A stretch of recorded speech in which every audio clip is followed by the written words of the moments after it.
Chapter 68. The Fifth Day. I am like a shipwrecked man, seeking to save himself by swimming in a storm-tossed ocean. I shall certainly drown, overwhelmed in this sea of sorrow. Again and again, when Sanjaya related the happenings of the great battle, Dhritarashtra would thus lament, unable to bear his grief. Bhima is going to kill all my sons, he said. I do not believe there is anyone with prowess enough in our army to protect my sons from death. Did Bhishma, Drona, Kripa, and Ashwatthama look on, unconcerned, when our army fled in terror? What indeed is their plan? When and how are they going to help Duryodhana? How are my sons to escape from destruction? Saying thus, the blind old king burst into tears. Calm yourself, king, said Sanjaya. The Pandavas rest on the strength of a just cause, so they will win. Your sons are brave, but their thoughts are wicked. Therefore, luck does not favor them. They have done great injustice to the Pandavas, and they are reaping the harvest of their sins. The Pandavas are not winning by charms or magic incantations. They are fighting according to the practice of Kshatriyas.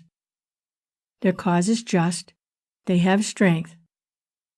Friends advised you, but you discarded wise counsel.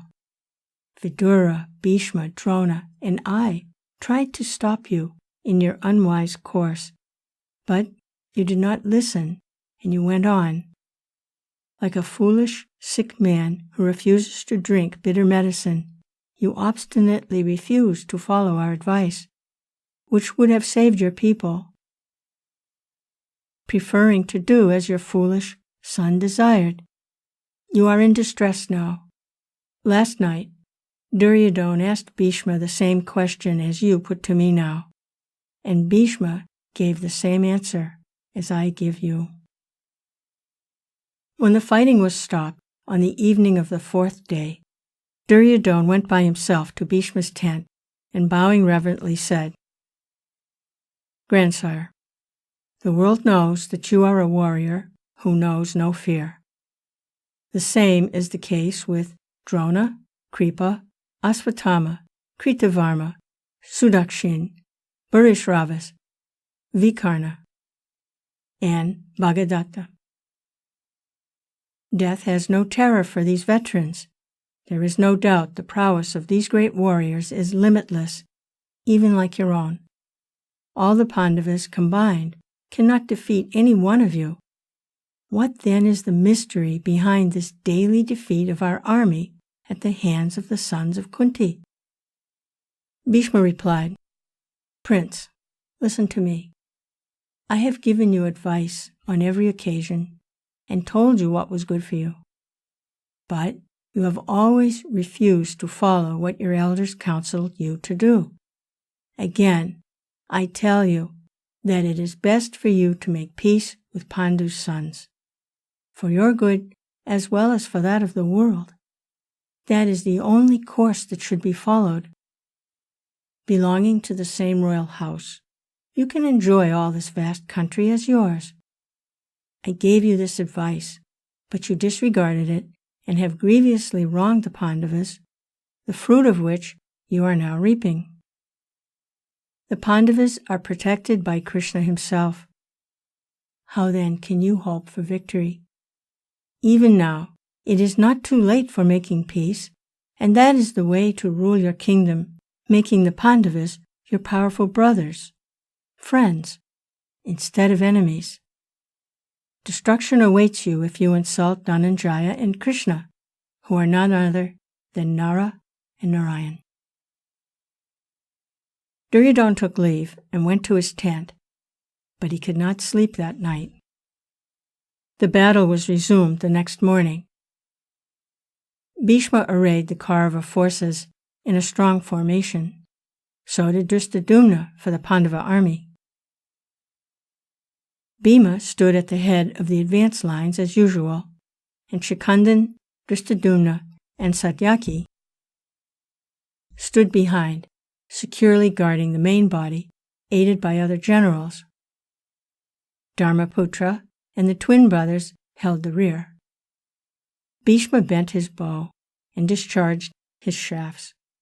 The Pandava army suffered greatly under the grandsire's attack.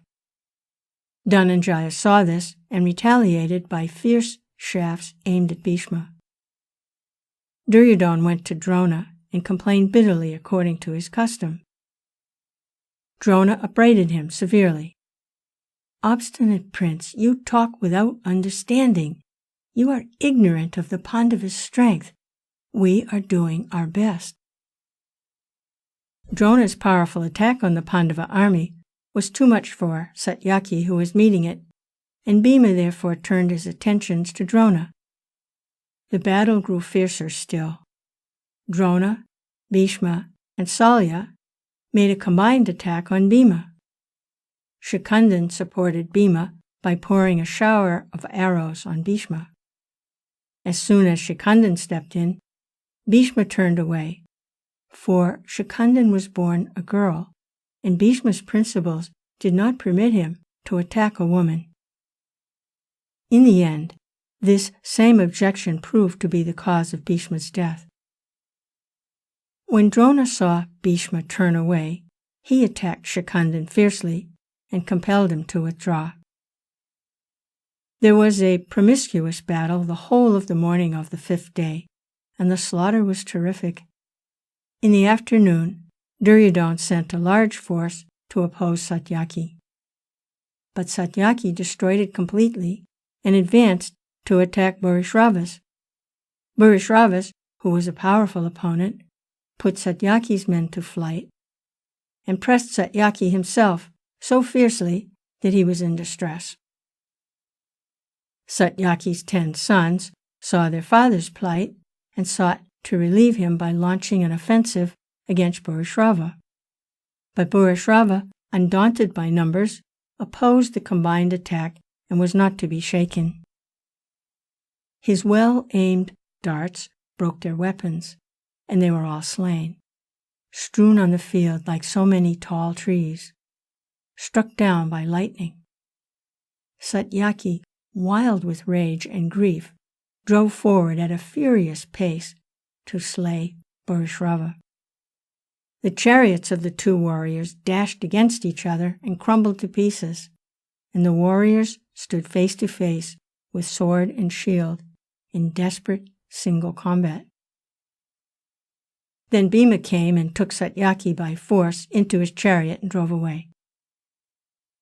For Bhima knew that Bhurishrava was an unrivaled swordsman, and he did not want Satyaki to be slain. Arjuna killed thousands of warriors that evening. The soldiers dispatched against him by Duryodhana perished like moths in the fire. As the sun went down and Bhishma gave orders to cease fighting, the princes on the Pandava army surrounded Arjuna and greeted him with loud cries of admiration and victory. The armies on both sides retired to camp, along with the tired horses and elephants.